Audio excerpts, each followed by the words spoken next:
Dentro em pouco, foram retiradas as almas empedernidas para outros campos de educação, e luzes se entrecruzavam na atmosfera por onde todos respiravam, como agentes de limpeza do psiquismo, onde a inércia era o estado comum.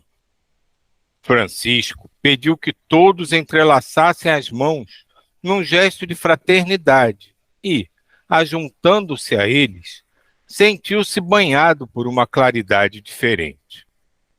Seu coração era qual um posto de energia acumulada pelo Divino Mestre, sentindo que de seus dedos corria uma força em alta tensão para as pontas dos mesmos, como aberturas que transmitiam vida e saúde para aqueles homens sofredores, que estavam recebendo as bem-aventuranças dentro das leis do princípio único, do grande foco revelador da vida.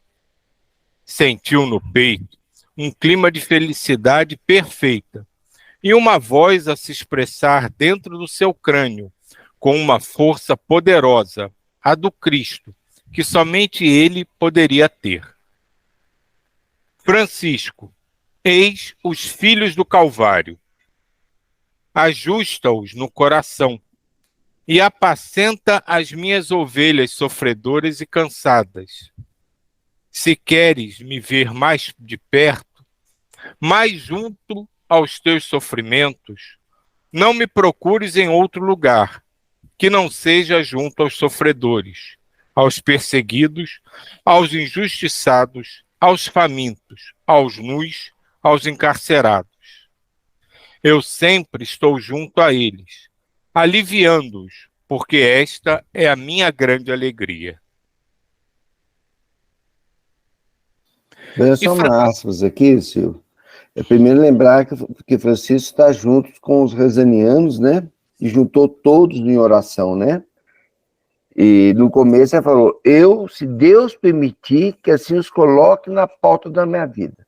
Na oração que o Ismael fez, primeiro foi da antologia do Natal, ele já colocou isso na oração, olha que lindo, para cuidar daqueles que estão sofrendo. Essa mensagem da antologia do Natal hoje, ela vem exatamente casar com essa leitura de hoje. Então, eu estou lembrando aqui que o Vlad, essa semana, Vladimir, esposo da Neuza, me lembrou do filme O Quarto Mago. Quem não assistiu O Quarto Mago, é um filme que vale a pena assistir, tá, gente? Porque é exatamente isso. O Quarto Mago não consegue chegar porque ele estará fazendo exatamente isso. Ele vai estar junto aos sofredores, aos perseguidos, aos injustiçados, aos famintos, aos nus, aos encarcerados. Por isso que ele não chega a estar com Jesus. É muito bonito o filme. Vamos lá. E nesse texto, essa parte a gente até comentou na semana passada, e uma parte que é bonita é realmente essa do Francisco, porque ele está ali junto àqueles espíritos, e aí ele fala aqui, né, seu coração era qual um posto de energia acumulada pelo Divino Mestre, sentindo de que seus dedos corriam uma força em alta tensão para as pontas dos mesmos, como aberturas que transmitiam vida e saúde para aqueles homens sofredores, né, que estavam recebendo as bem-aventuranças. E é esse o processo do mentomagnetismo, né, é despertar ali aquela essência, né, então aqui é uma visão do mentomagnetismo, que ele está ali transmitindo vida e saúde, né, e que estavam recebendo as bem-aventuranças dentro das leis do princípio único do grande foco revelador da vida. Então, sempre esse aspecto do despertar essa essência divina. Então, achei bonito aqui como uma representação mesmo daquilo que eles têm apresentado, né, do mentomagnetismo.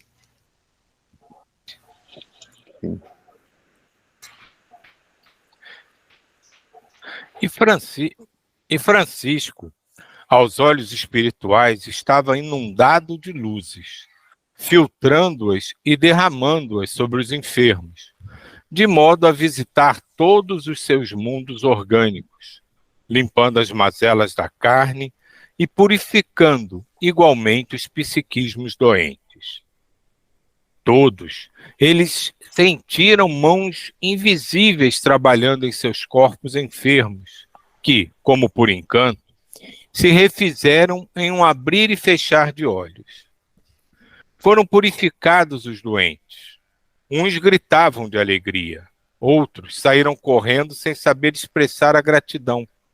E a massa humana, que a tudo assistia estupefata, ajoelhou-se em um arroubo de fé, vendo em Francisco o santo dos santos, que Deus enviara ao mundo para a paz de todos. As aberturas das chagas, de onde, por vezes, saía sangue, naquele momento esparziam luzes de todos os matizes, pela força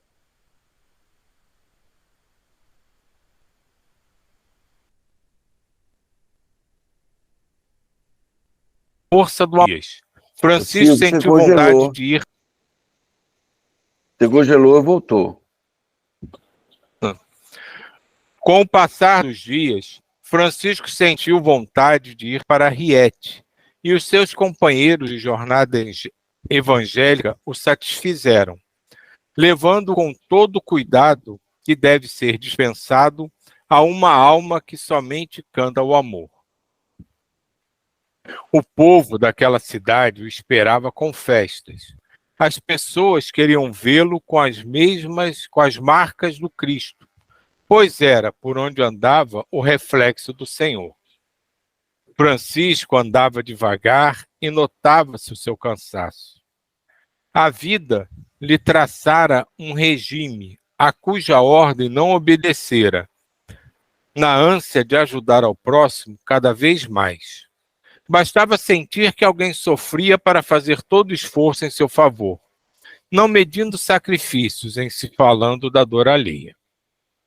A família de Riete veio toda para as ruas, sentindo a glória de Deus naquele homem franzino na expressão, mas grande internamente, na grandiosidade de seu coração.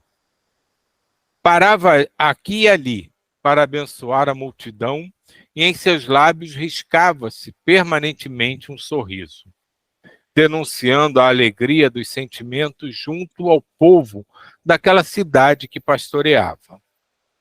Somente naquela passagem curou inúmeras pessoas enfermas, inclusive um cego de nascença, que saiu pulando de alegria, qual o cego de Jericó, quando tocado pelas mãos de Jesus.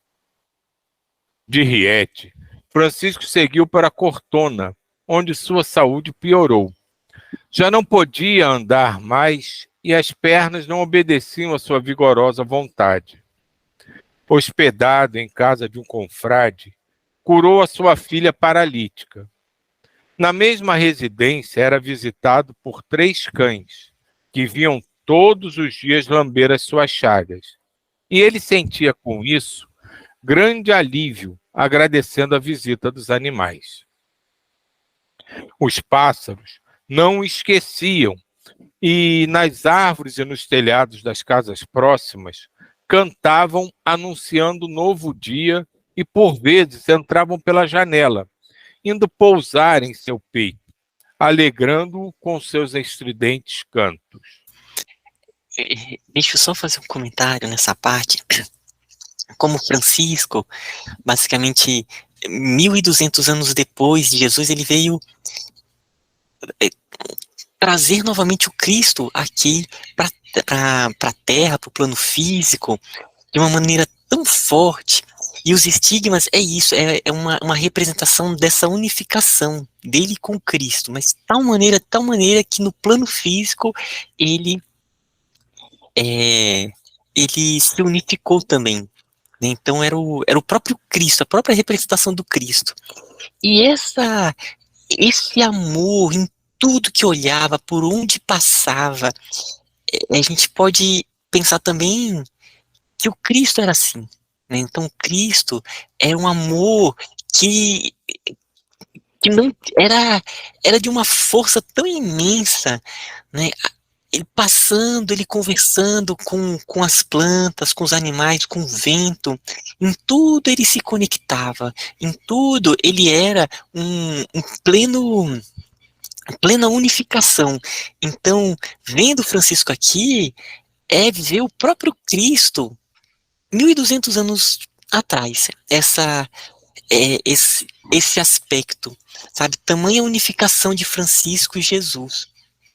Então era esse o ponto aqui que a gente está vendo Francisco, mas ao mesmo tempo é o próprio Jesus no ano de 1200. Interessante, né? A gente às vezes fala aqui, né, que as coisas vêm por situações, né, por coisas inesperadas às vezes. Eu estava vendo essa descrição aqui e eu me lembrei muito fortemente do desenho animado da Disney da Branca de Neve e dos Sete Anões, que a descrição dele, dos passarinhos, dos animais, da bondade, é exatamente como ele mostra a Branca de Neve, principalmente quando ela já está na floresta com os anões. É tudo isso, ela é só bondade, é só pureza, os animais estão sempre ao redor dela, cantando, fazendo as coisas. Então, achei uma imagem muito parecida, né? Mas que eu acho que nunca ninguém jamais associou, né, a São Francisco, né?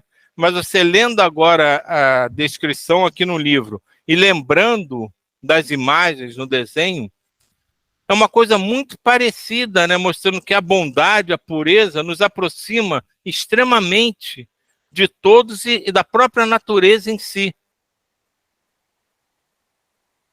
O amor, né? A leveza. Mas eu vou voltar na palavra que o Ismael falou e que o Jair chamou atenção. E deu pratizar. Francisco, ele queria sentir o Cristo de tamanha forma que, inclusive, diz que ninguém viveu o Evangelho como Francisco viveu, né?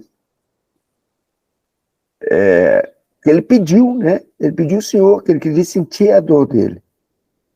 Ele queria sentir aquela dor. E o senhor falando da natureza agora, e lembrando na leitura dos 3 cães que vinham lamber as chagas deles, né? E como ele recebia isso com amor, né? E o poder de cicatrização da saliva, né? Dos animais e tudo. Como é que a espiritualidade vai usando. Não sei se você sabe, eu acho que vocês podem me ajudar melhor, porque mais Ismael que tem essa memória aí. Tem uma história do Chico, muito bonita, que a madrasta dele fazia ele lamber a ferida da perna no irmão. Não foi assim, Ismael? Foi. Ela, exatamente. Ela fazia porque ela dizia que ia auxiliar a curar. E vem Chico, nosso Francisco aí, né, novamente, retribuindo esse carinho que ele recebeu. Olha aí que bênção. Tem a história de São Lázaro também, né? Que é a mesma coisa, os cães limpando e curando as figuras deles. E acredito que deve ter muitas histórias de outros personagens, né, que também apresentaram os estigmas, né, que nunca foram contadas, né, e ninguém sabe, né. Você estava estudando agora recente, o Pio, né? Padre Pio. Que bênção. E outros que tiveram os estigmas, a gente nem sabe, né, que tiveram os estigmas. Tamanha comunhão com o divino. Tamanha comunhão. Que rica leitura. Tem que subir um pouquinho.